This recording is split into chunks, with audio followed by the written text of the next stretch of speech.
Hey everybody, this is Cinnamon Cooney, your Art Sherpa, and today, step by step, I'm going to show you how you can create a sunset that goes from yellow to orange to purple, beautifully over water with a wonderful reflection. This is very beginner friendly. This is very easy. It's a nice kind of introduction to some really core concepts around water and reflection. On the mic is my husband, John. Hello. He's going to help me bring this lesson to you by making sure that the cameras are pointed at the techniques that I'm doing so that as I explain the techniques, your color mixes, your concepts, or ideas, you can really visually see that. To that end, if you check the description down below, you're going to see a list of materials that I use, paint colors, all of that. Be sure to open it up because it looks like there's like 3 lines, but actually there's 50,000 characters. There's a link to the website, theartsherpa.com, but a direct link to this video page. There is going to be a traceable, just in case you were like, I really don't even want to draw grass. And there's going to be a grid. There's also going to be a written out mini book. This is part of a 30-day painting program where I teach people how to paint water and landscape better today, like better just in general. So if you're doing acrylic April, yeah, this is definitely part of acrylic April. If you're just here because you just thought, nice sunset, and I think I can do that, you really can. You can paint this. You really, really, really can. I don't think there's anything else to do. I think we told them everything. Yeah. So if you guys could get your paint and your brushes and come back and meet me at the easel, we're going to paint this together right now. Let's look at the materials in today's art class. I have an 8x8 stretched canvas. I have a very simple color palette for today's project. I have quinacridone magenta, dioxazine purple, cad red medium, cad yellow medium, and titanium white. And I haven't put it out because I want to do that later since we'll be doing the black last, but Mars black. So those are the colors we're going to be using in today's show. I have a wish on my surface that I have for you, which is that in your art, just in general, whether you're here for the first time or you're returning, but that you have support and validation in your art journey. It's really wonderful to be self-contained and really love ourselves, but it's also nice to have a few people in your life that give you external support and validation so they can be there for you when you have trouble being there for yourself. So I totally wish that for you guys. Hey, John, guess what? Time to get started. Time to get a step.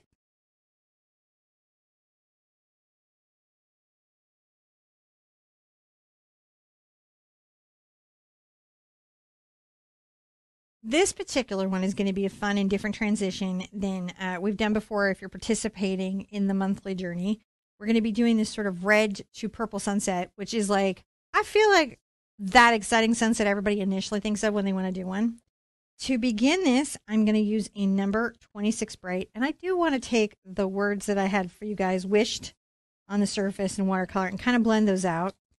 This would be true if you had sketched anything on canvas or done any of that. I remove that just so that it doesn't bleed into the project. I'm going to begin by creating a transitional space where I go from my oranges and yellows back up into my purples. So hang in with me, follow along. You can totally do this.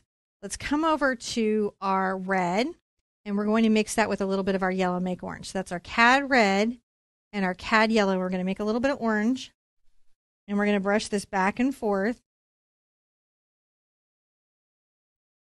And then I'm going to take my brush and I'm going to wipe it off a little bit. That's just to remove the excess pigment that I may have on there. And I'm going to make orange yellow that's about a half shade up from what we started with. So there we go. Isn't that nice? Mm-hmm. If you didn't get enough deep orange down on the bottom, you can kind of come back and do this. So it's a little bit of an ombre. Ombre is a fun way to say it. Now, this isn't the only time we're going to visit this, so it's not going to be too tough. If you need to rinse out, so you're not overloaded with pigment, that's a good thing that you can do. I'm going to come in and get a little more into my yellow. So you can kind of see that we made this transition, not just blending back and forth wet into wet, but by making sure that we had some nice little halftones to bring us through the journey. Coming back up, I'm going to get a little bit of orange going again above my little band of yellow. Mm-hmm. And then I'll keep going in to another orange, which is super fun. It's amazing how fiery this is. This is going to be so fiery. We have it, we're going to do some fiery ones this year. So I wanted to make sure that we had a fiery one to begin with. I'm going to then take a little of my Cad Red and quinacridone magenta and mix them together. And this is a little trick that you can do. So you can mix Cad Red to Diox Purple for sure. There's a way to do that, but it can be challenging when you're new. So if you go into the quinacridone magenta and then get into the purple, you can start coming up into that purplish sunset that is so desirable. I can even get a little white into that to pull up that color. So now we've got that really interesting transition where it goes from the fires to the purples. It's such a almost, you see this at the beaches, you see this in the desert. It's a really fun sky to see. Now, if everything's still wet, I can come back with the brush to blend. I can take a 1-inch mop like this one that's dry. You could just take a flat that's very soft and dry and come down here and just very carefully brush back and forth and kind of blend that. I wouldn't take it much past the oranges because we want to keep the yellows bright, but that'll give you like the basis of some nice starting places. What you're trying to avoid is like a hard band, a hard band, a hard band. We have other wonderful things that we're going to be doing on the sky, but if we can get this initial kind of candy striping, it will really help us with everything else that we're doing when we come here and really work the sky or really work the water, which is the water down here, sky up there. You guys might have guessed that, though, based on previous things that we've done. Now, I'm going to ask real quick. Okay, I'm going to let you ask real quick. I'm going to zoom in real quick on this. You zoom in. It's a little streaky. It's a little streaky. It's a little streaky. Hold on, let me get the focus on it. There it is. Okay. So, yeah, we have some streakiness here. Yes, we do. And so here's what, on your personal thing at home, when you're trying to calibrate how much streaky is too much streaky, I'm going to be doing another layer here. And that layer is going to help also transition some of these streaks and some of these things and create depth. If I wasn't going to do another layer, this would be too streaky. But since I'm doing another layer, it's the perfect right amount of streaky. Okay. So that's look at this and go, I can be at least as streaky. Not like a whole lot more streaky. All right. And you could be less streaky. That would be okay if you want to spend time with it. But you got to get to at least here to do the next part. And that's the next step.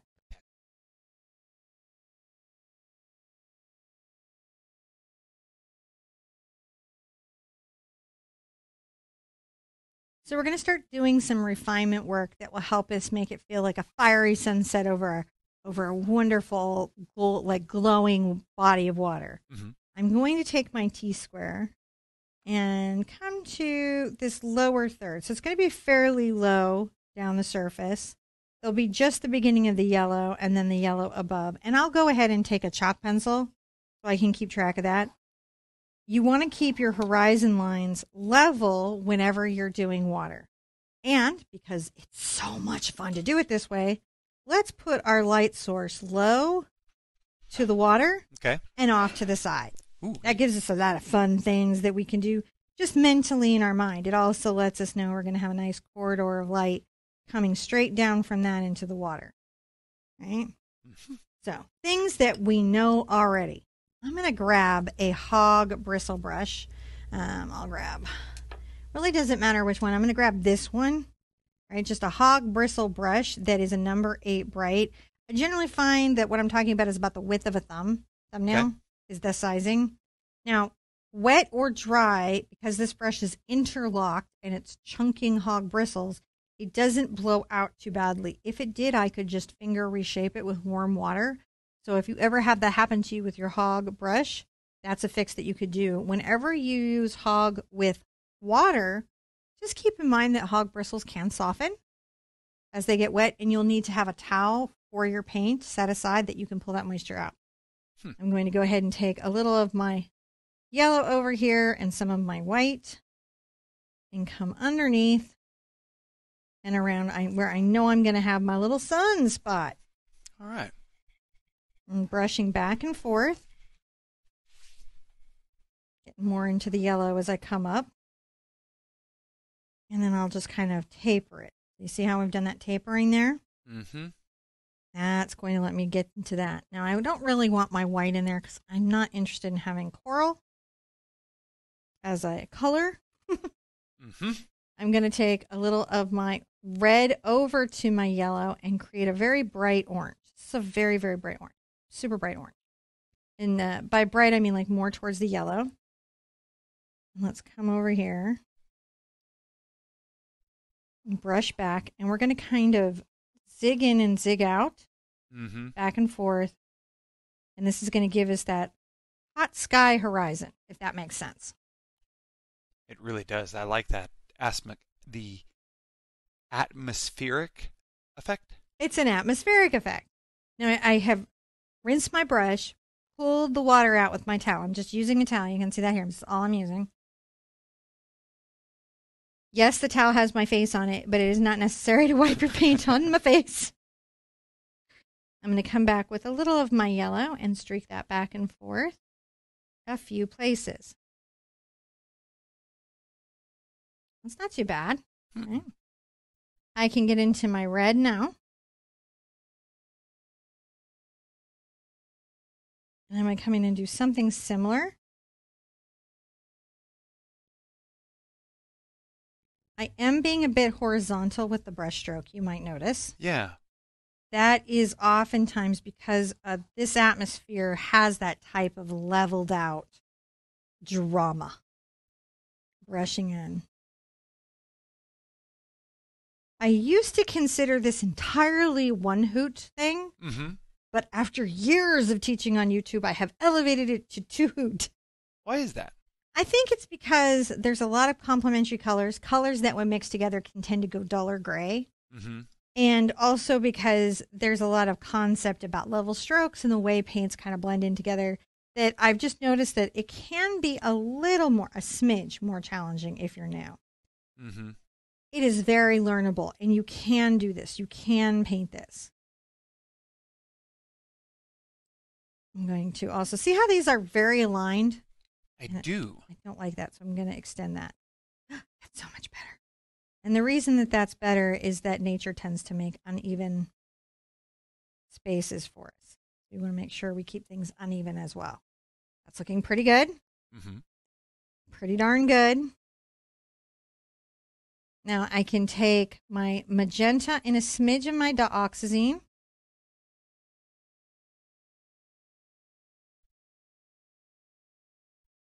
And kind of pull this through here. The sky is so cool. It is fun, right? I think my point of this lesson in this year's class, if you're doing the Acrylic April 30-day painting program, I think the point of this, of adding it, was to let you guys know that there were these dramatic skies that maybe didn't have to have every cloud. Yeah, this is a very dramatic sky. Very dramatic sky. Very, very dramatic sky. I do want to lighten the purple up top just a bit, and just because, just to make sure that the purple is really showing. So I'm not putting a lot in, and notice that my brush pressure is very light. Just trying to make sure that we have the drama. You got to have the drama. And you can always bring a little of this down into the sunset here, because it would be just a bit. Short little strokes back and forth. You can see I'm just being what I'm often not telling you not to be. I'm being a little precious. A little bit precious. That's all you got to do. We're done. You have a dramatic sky. You're not proud of yourselves? That's amazing. Just that fun, that enjoyable. If it's taking a minute for you to learn, this is just why I elevated it to 2 hoot, but 2 hoot still means you can do it. Just give yourself a second to kind of get a hang of the level strokes and randomizing out the little cloud bits. When we come back, we're going to put a reflection on the water.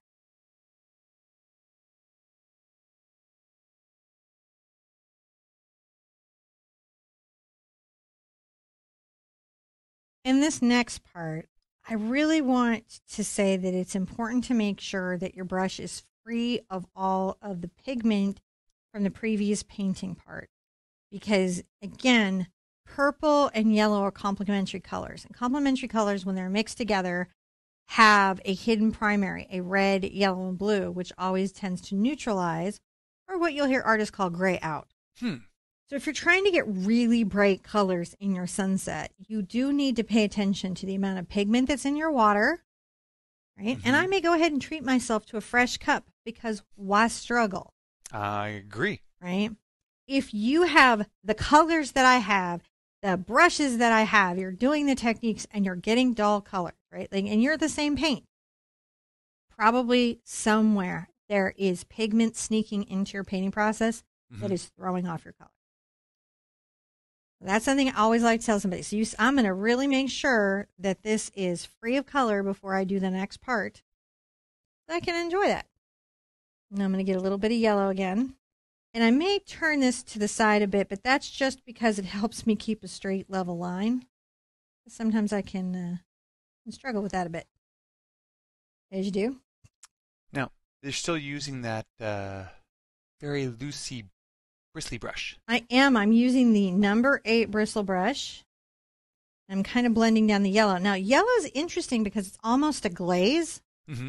It's very transparent. Something that probably irritates you in your painting and all other kinds of techniques where you're trying to get a bright yellow over a dark spot. You can't make anything happen. But look at how beautifully it blends out our water. Oh, wow. I didn't have to use a medium with it. I didn't have to anything. Because of its transparent nature, it did a beautiful job of creating a blend. So if I want to come back with a little bit of red and orange, right, that's going to be a lot easier for me to do. And I'm going to just brush from the sides, coming in. I'm not going to take it all the way to the horizon. So I'm going to come on my edge because I do want to leave a little bit of that bright yellow. And kind of like with the sky up here, I'm going to brush to the side.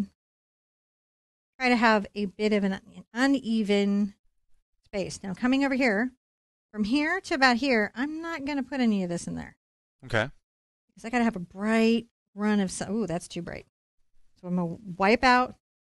Guess what I get to get? More yellow. And that just fixes it right up. If the color gets away from you, you can just easily get a handle on it again. Oh, yeah.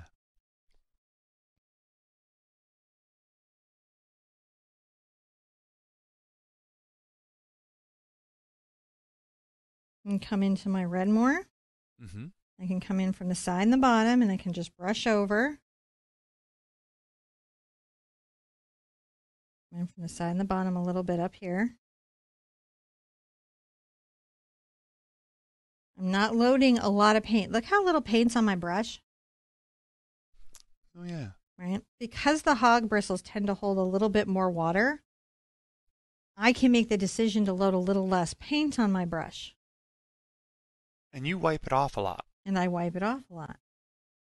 There's a lot of little things that experienced artists do that if you're new to painting, you wouldn't necessarily clock. Like, it's really funny when I watch a time lapse because there are so many things that I clock on other artists because I painted for a while. So I'm like, well, I see what you did there. That's very clever, right? Going really fast. But if you were really new, you would have no idea that maybe they did a jump cut or they used a tool that you wouldn't expect or used it in a way that maybe you're not noticing.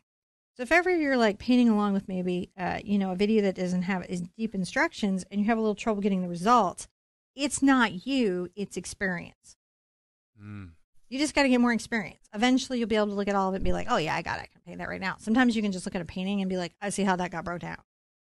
Right? It's a way of an artist can talk to you through time. Go into a museum if you've been painting with me for a while and start breaking down the paintings by layers and process. This is the challenge I give to you. Oh, yeah, that would be fun. That looks really good there, doesn't it?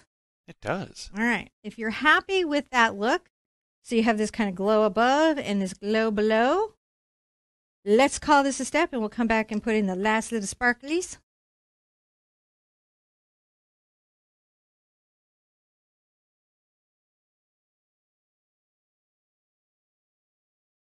We've got this nice little effect here, and we're going to come in, same brush, number 8, hog bristle. I'm going to get some white and a smidge of yellow. And it is going to be lighter, but it will still be distinctly yellow. In the ducky yellow range. I'm going to come here, coming down from the sun. And I'm going to brush back and forth in irregular patterning. some reflection. Hmm. Not the brightest reflection we're going to have today, but it's the beginning of where the bright reflection would be seen. I'm just making little dashing strokes that flick out to the side.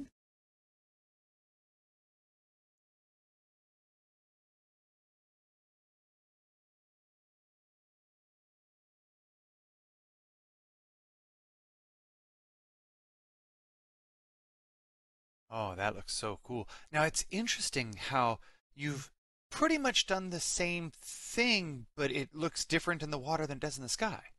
Doesn't it? Isn't that fun? Your brain does that work. That's crazy. Is what Brain that doing is. that work. Your brain's telling you things about this that are really kind of in some way not true. Hmm? It doesn't care. It wants to tell you that it's true. It's like, it's true, it's true.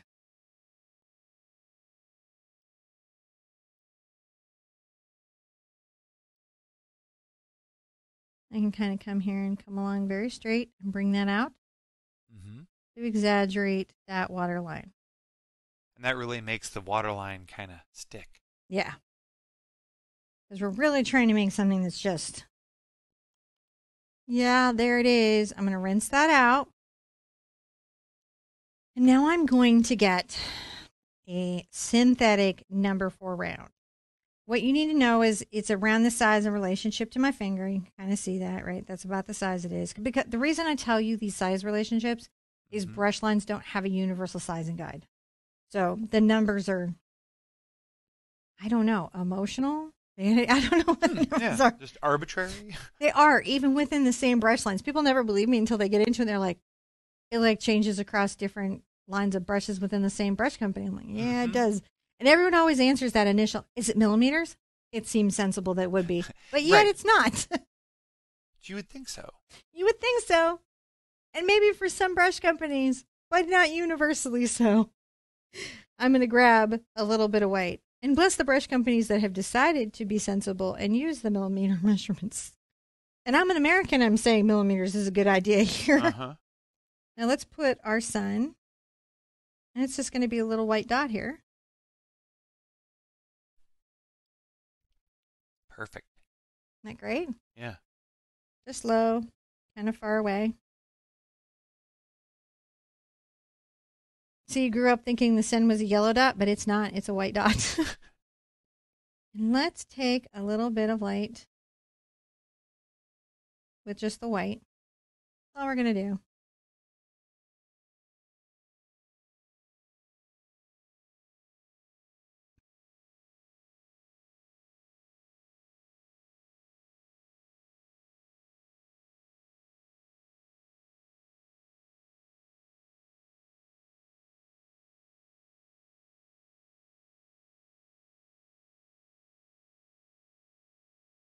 Wow. And now those are the little reflections that sort of break up that. A little bit of sunlight that's coming down the water. Mm-hmm. Sometimes I do them a little bigger. You know, when they're further away, you kind of think about them a little bit smaller. They can be stronger when they come up closer. But it's very much the same thing that you were doing all through your sky. So we kind of talked about this. If you're doing acrylic April, you really talked about this corridor of light. Yep. We've done a very precision corridor of light. We've done very loose corridors of light. But if you've been doing the 30 days, you already knew this was coming. Mm-hmm. You probably were making decisions about what favorite style of corridor of light you were going to particularly do today, regardless of what I did. I like all the corridors. I like, though, that at this point in the acrylic April journey, people can make those choices, though. It's true. That's what I like, is that you guys at this stage could choose to do something that you preferred in your painting. And that can be super duper fun. All right. Shockingly, this is where we are here. And then it's on to the next step.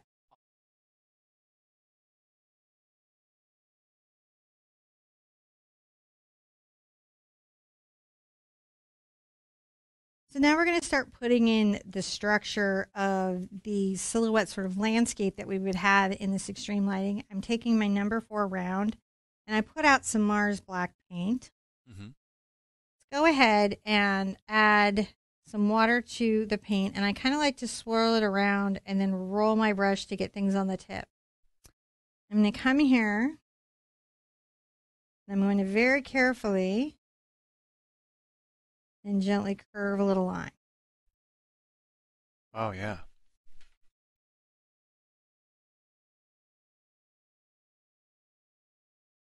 The initial lines that I put in, I do want to be light. I've got to kind of try to have a delicate hand here, and this is a really great moment for you to practice some line work.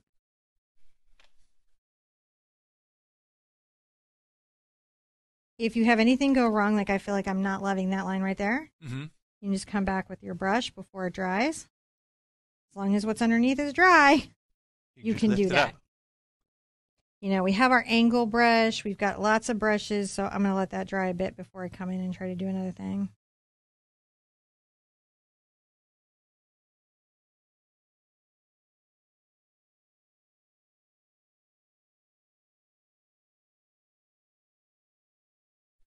Now, as I go forward, I'm going to give myself just a few lines. And the reason that I'm doing this is I'm trying to determine how to bring my grass down towards this little angle so that we have this nice corridor here that is sort of working. You'll notice that I curve my lines towards the right or left. Yep. And that just really helps me create that look or effect of real natural grasses.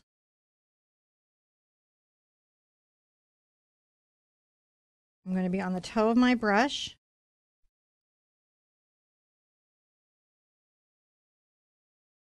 And you'll notice that I do let my lines kind of flick and taper. I want the orange and things to sort of peek between the lines that I have.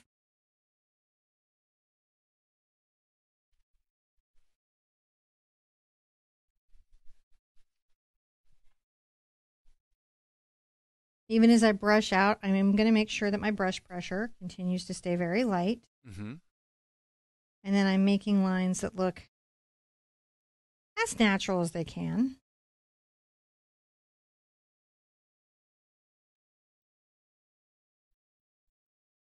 I notice that I'm getting too uniform in a blade of grass. I will lengthen one or shorten one.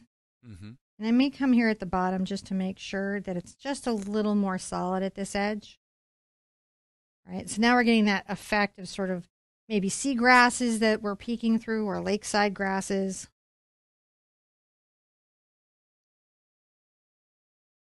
If you're doing acrylic April, I bet you were super glad to see this painting today. Yeah.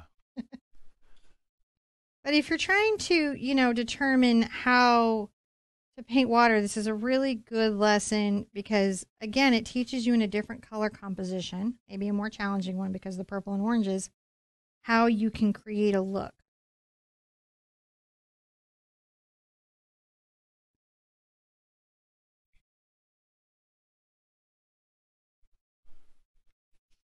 This is your initial grass structure, so it's an important one to build pretty well. You want to have nice blades. And you'll notice I'm not just I'm not just making like the top of, like, what's the military cut where it's just the top of the head? Crew cut? Yeah, I'm not just doing that with my grass. Yeah, just mowing the grass? I'm not just mowing the grass. Landscaping. Landscaping.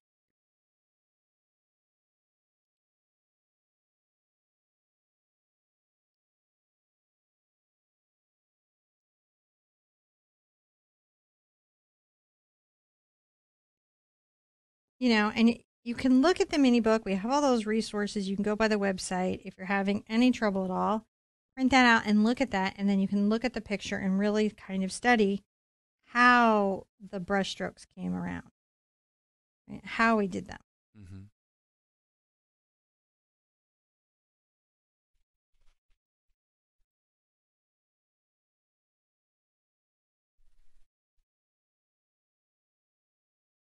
All right. When you get it to there, we're going to call that a step, and then we're going to come back and add just a few details to make this a little extra special.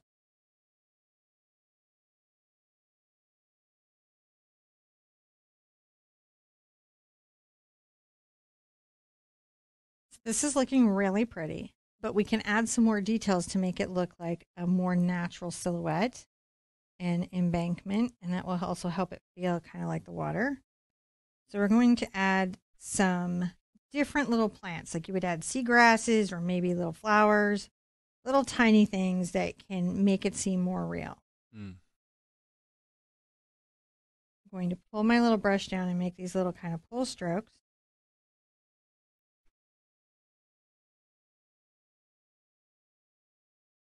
And it's the shape of the flower.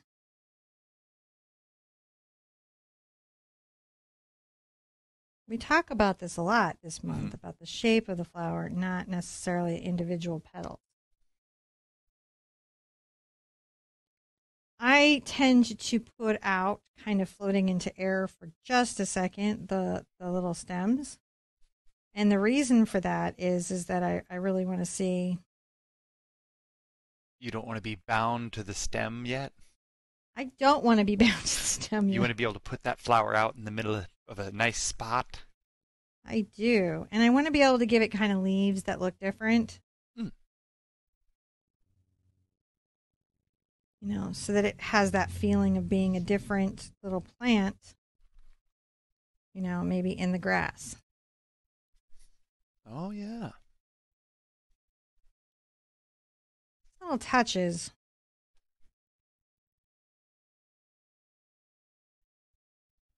They really help create a natural world.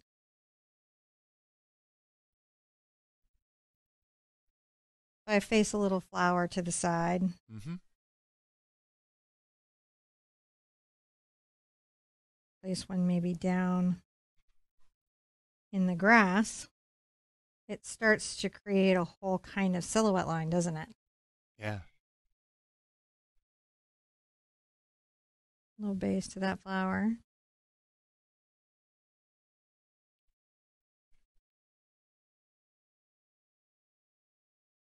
Little drops of leaves. Aren't those fun little leaves? They are.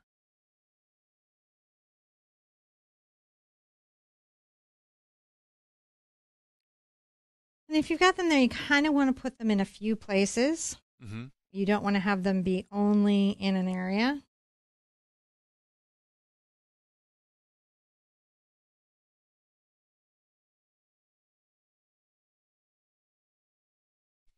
And you'll notice when I paint the heads, it's like I'm painting little flower heads, and there is definitely something going on.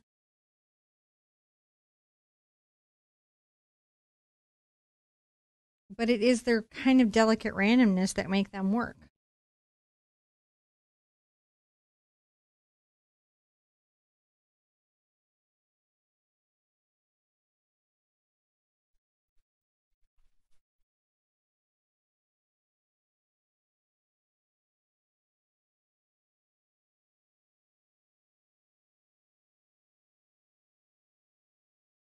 Making those different little thicknesses and areas. This is a good time for you just to, again, practice your line work in your natural spaces.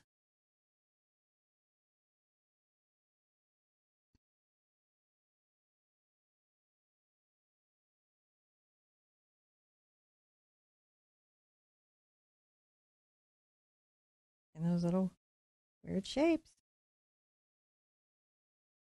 that somehow become flowers. Oh, wow.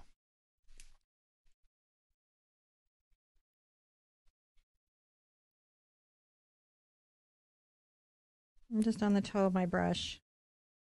If you're having trouble getting thin lines, then it's a good time in your journey to get out the practice page and really work out your water brush paint kind of situation. How much water you should have in your paint and how much pressure you should be putting on your brush, because Mm-hmm. that's where lines usually come from.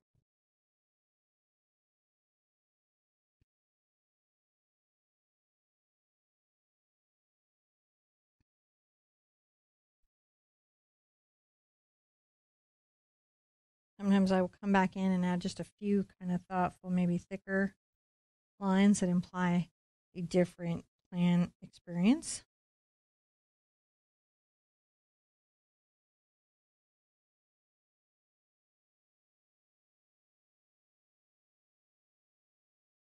I really like to think about the line of this all coming down here. Mm-hmm.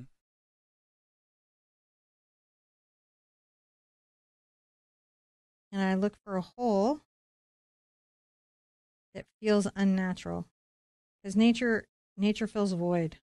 Oh, yeah. If a plant sees a little area where there's some sun, it grows into it. It really does. If it can find some sun, it grows into it. Now, when I have those there, I can do a really fun thing. I can put just a little bit of paint on the tip of my brush. And I can come here and make a little curved line. Just floating out. I can bring a little line up.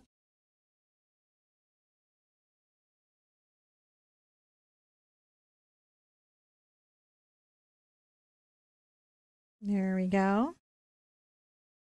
This one I'm going to do in a more slender positioning.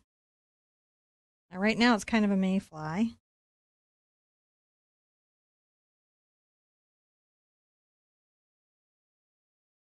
But if I add this back wing, then it becomes a butterfly.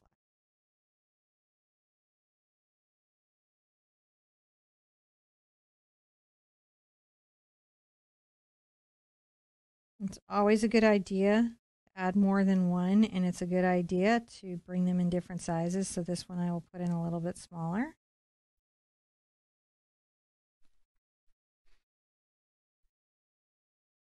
The size part of it really helps you identify it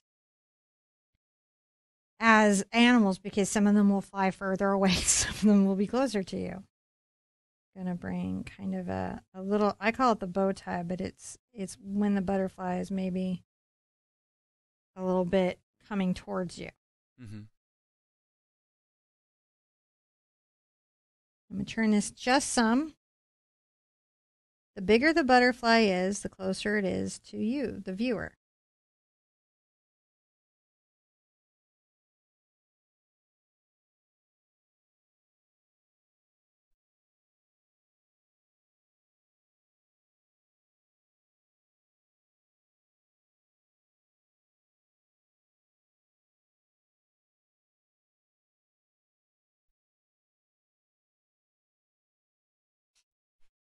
You can see it just takes very little to make a few little butterflies. Mm-hmm.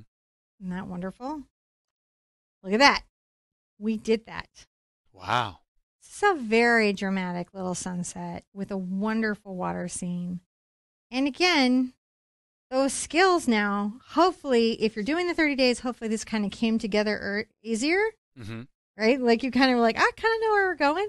If you're just coming into this because you just really like the sunset and you're like, I just want to do that. Hopefully you get a great result. I want to like totally, I celebrate both, I guess. Yeah. However you came here, I'm so happy to have you. This was so nice. It's so very, very nice. And I do want to have us sign the painting. I've got to find my monogram liner. There it is.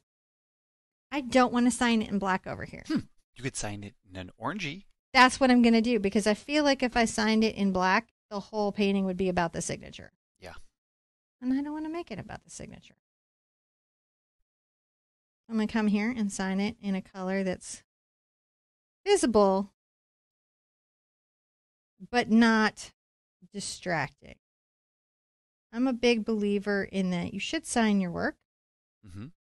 A lot of artists don't like to, but you should sign your work, but just be mindful that the signature is part of the composition. It's not just branding. It's not just your moniker.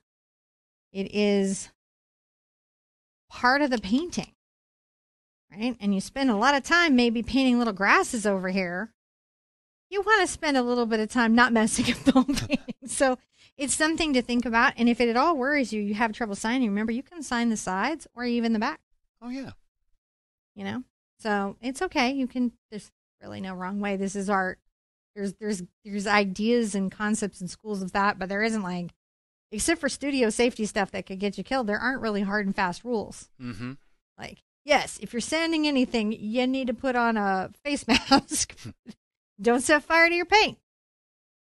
General things. Yeah. Other than that, just schools of thought to think about. Oh my gosh, this was a fun day and a pretty little piece. Oh, yeah. Take a deep breath. You did it. Yeah. Now, I definitely want to see everybody's piece, John. So if you'd like to show us the result that you got, we are on Instagram and Twitter and Facebook and Pinterest. And so anywhere that you're comfortable on your social media that you would like to share, just tag me in directly. Let me know. If you're on Facebook, come in the group and share it. It's a great place to be a first-time painter. We have a very safe, moderated group where people are super kind. Be good to yourself. Be good to each other. And I want to see you at an easel really soon. Bye-bye.